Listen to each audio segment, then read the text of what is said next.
gonna get this rosemary hedge planted up. I have 5 3-gallon Tuscan blue rosemary. I have my biotone starter, my shovel, and my kneeling mat, which I'm on a slope, so I'm probably gonna be standing, slipping, sliding most of the time.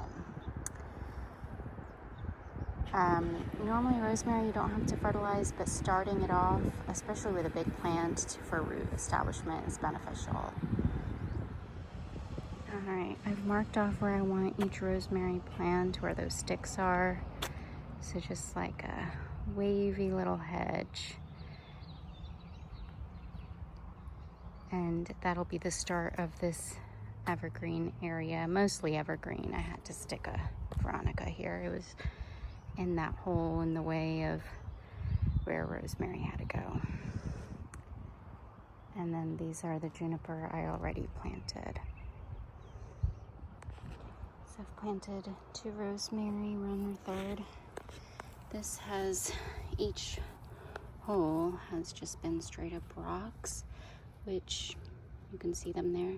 This is the biotone starter, but I feel like that's kind of a blessing because that'll be good drainage, especially when the soil is clay-like. But this soil is all moist, and you can see the drip line is over there, and I moved it a little close to this rosemary.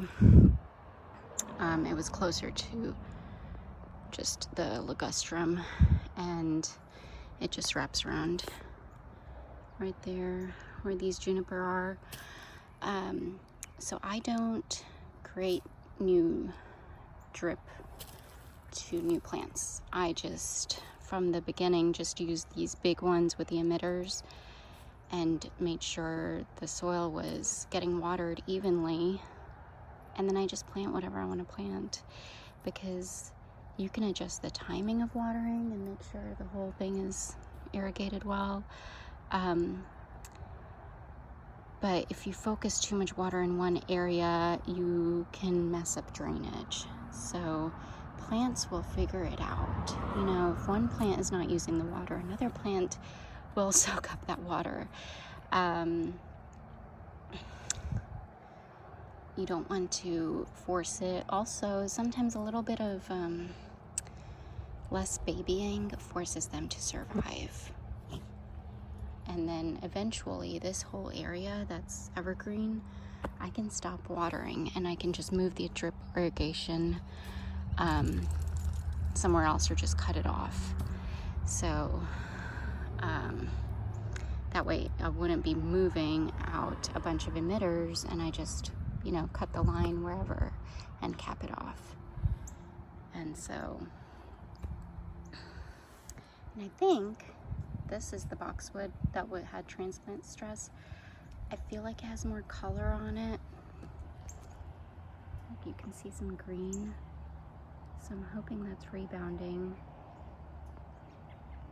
I've given it a little bit of extra water every other day, but otherwise it's just the drip irrigation, and you can see it's where it's darker, it's nice and moist right there. So I just like plants to figure out what to do. I think they know more than I do.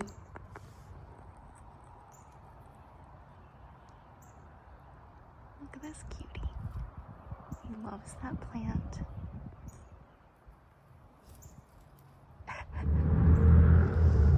Okay, so I've planted 4.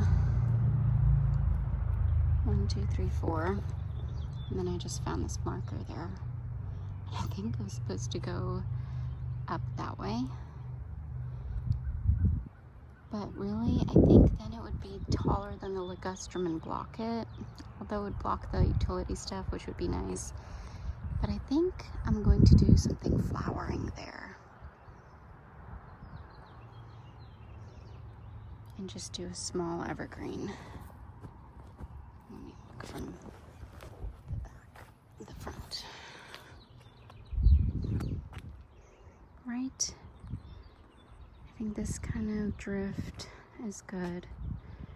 And then that can be something nice.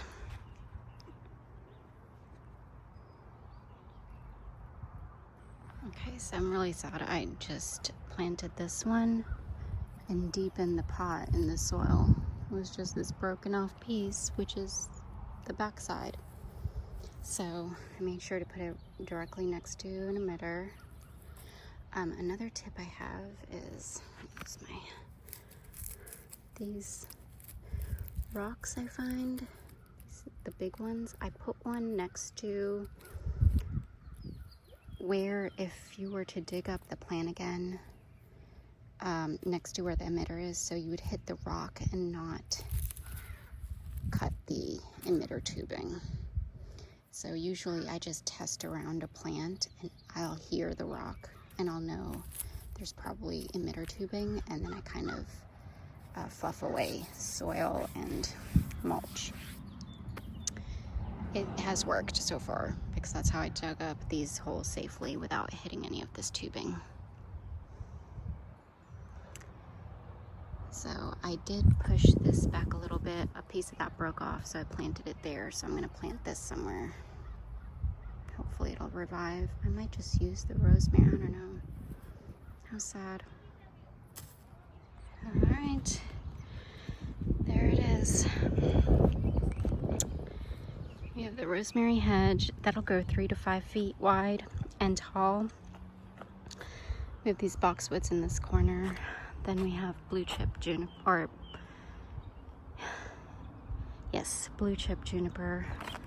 drift here.